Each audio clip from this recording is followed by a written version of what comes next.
Hello people! Kumusta kayong lahat? Yung huli kong upload, yung sinundan nito ay wala yung voiceover. Inasahan ko na talaga nung in-upload ko yun na may magreklamo or merong magtatanong bakit walang voiceover. Wala namang nangyari, tinamad lang talaga akong nag-voiceover. So ito na nga, kailangan kong mag-voiceover ngayon. By the way, this is our lunch serye today. Ang gusto ng mga amo for lunch ay molokia soup. Dito sa bahay, pag molokia soup yung food, ay yung ginagamit naming karne ay chicken breast.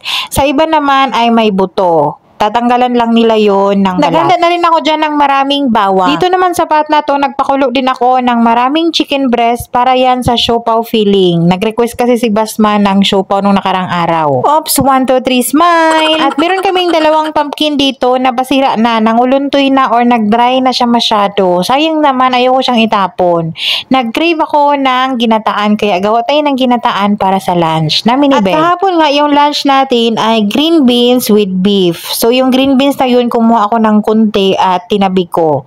Kaya ito, may panglahok tayo doon sa ginataang kalabasa. Tatawagin talaga natin itong green beans. Green beans naman talaga yan. Hindi naman yan galing sa Baguio, kaya hindi yan Baguio beans. Yung sitaw naman, string beans yun. Kaso lang, hindi kami nagkatagpo ng sitaw talaga dito. Lagi na lang green beans. At kailangan nating maparaan na teknik ngayon dahil medyo mabaho yung ulam namin ni Bel ngayon. Ginataan yan, lalahukan ko yan ng tuna. Saktong nandito pa naman yung amo, kaya uunahin ko yan bago ako maggisa ng bawang para sa molokia. Para kahit pa paano matakpan siya. O, diba? Para-paraan Siyempre, lang. Nakasara yung pinto ng kusina para hindi agad-agad magkalat yung amoy. May scented candle din kami dito. Kaso lang, pagka mga seafoods, lalo na itong isda, pagka iprito, ibaksiw, yung mga ganyan, ay talagang manunuot talaga yung amoy dito sa loob ng bahay. Kaya pinagbawal talaga yan. Kaya naman, yun talaga yung dahilan kung bakit kung kakain man ng isda, yung mga amo ay bibili na lang sa labas na luto na. At pabalik na nga tayo sa ating niluluto. So, sinunod ko na yung kalabasa after kong ginisa yung mga sangkap na luya, sibuyas at bawang. And then, pinakuluan ko ng konti, saka ko nilagay yung green beans. Naglagay ako ng kunting tubig dyan. Tapos, yung green beans, yung tuna in can, tapos naglagay ako ng chili na powder. Yung mga sobra yan ng mga bata sa Indomie pack na niluluto ko, hindi ko nilagyan sila ng chili. So, hindi ko tinatapon para magamit pa. Tapos, yung panggata natin dyan, hindi talaga yan coconut milk. Gumagamit ako ng cooking cream instead coconut milk in can. Wala kaming coconut dito na stock, kaya cooking cream madalas. Itong chicken breast naman na pinakuluan, gagamitin ko kasi yung tubig dito para naman isasabaw natin sa molokia or sa luyot. Well, nagpapakulo tayo ng ating kalabasa na may tuna in can. So, nangangamoy na yung kusina, no? Nagisa na ako agad-agad ng maraming garlic. Sinunod ko na yung hiniwa nating chicken breast para sa molokia. Sa pangpalasa naman, paminta at chicken magic cubes yung nilagay ko. And then, naglagay ako ng water from the boiled chicken sa ating siopaw filling. Kunti lang yung tubig dapat dahil kunti lang dapat yung sabaw ng molokia. So, ito na yung ating ginataan. Super yummy kaya yan. Dami kong nakain dyan. Mas lalong masarap sana yan kung meron tayong tuyo aside, no? Tapos, pwede din piniritong isda. Basta masarap yan pagka may mga ganyang side dish. Yung chicken breast na nilagyan natin ng sabaw kanina, pinakuluan ko lang yun ng very light kasi nga konti. Madali lang naman yun maluto yung chicken breast. Gumamit ako dito ng molokia blended. Naka-blended na yan, frozen yan. Meron na kasing nabibilihin na ganyan sa supermarket. So, iba-iba yung mga amo. May mga amo na gusto talaga yung fresh at gusto nila pahirapan yung mga katulong nila at magtadtad. Yung iba nun, biniblender. Yung iba naman, tinatadtad. So, nakadepende yan sa gusto ng mga amo. Dito kasi ay gusto lang talaga nila yung ganito lang. Easy way lang talaga, frozen. So, habang nagpapakulo tayo ng molokia dyan dahil frozen pa yun, kumain na kami ni Bel dahil mabaho nga yung pagkain namin. So, nasa dulo kami ng kusina para hindi maamoy ng mga amo. So, while na hindi pa kumakain yung mga amo, kumakain na kami. Dito kami kakain sa dulo kay may tuna man to. Para magtaka sila. Hindi pa sila kakain. Yung pagkain nila nakasalang pa. So, para iwas amoy mamaya while kakain sila. Yes. Kain na kami.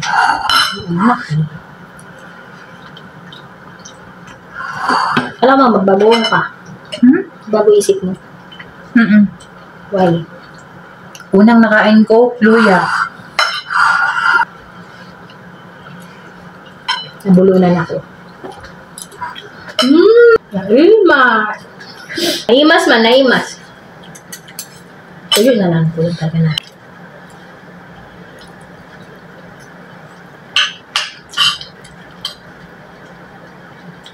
Naman na kami ang lang. Pero iba pa rin pagkasa talaga. No? Kaya doon natin naman. Niluto natin sa rooftop dati. Nalala mo yun. Sarap ng ano? Sarap ng gulay. Pinagod si Ashley. Pero malamig na. Sarap. Maga yung kain namin. 1:13 dito ng tanghali.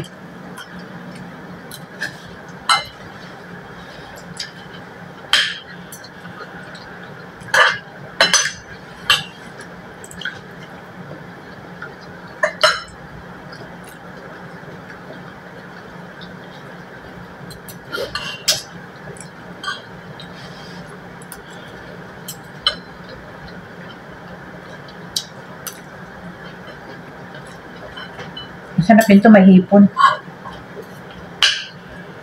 Oo. Talangka.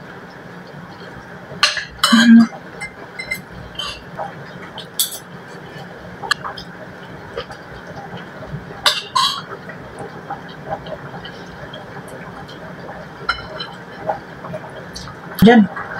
Sa gabi. Ay, minsan nagpaluto yung kapatid ko, Ma, magdata ka ng sitaw sa gabi.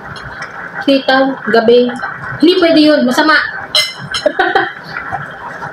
Gusto ko mang kumain pero tama na to. Tama na daw pero kumuha ka. Isang Wala slice na. na lang.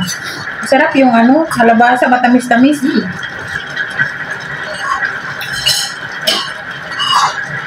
Nakain ko na naman yung luya. At lunchtime na nga yan ng mga amo, so kailangan namin mag-serve. Ininit ko yan ng mabuti dahil kailangan yan mainit na mainit talaga. Isa-serve yan with white rice. Yung in-upload ko nung nakaraan, may kasamang apple pie, yung molokia warag. Molokia warag ang tawag doon or saluyot na leaves. Ang dami nagko-comment na buti pa sa inyo, hindi tatarin at walang sabaw. Bakit dry? Bakit ganito? Itong molokia soup at yung molokia warag or dry ay magkaibang dish yun siya. Pero pareho yun i-serve with lemon.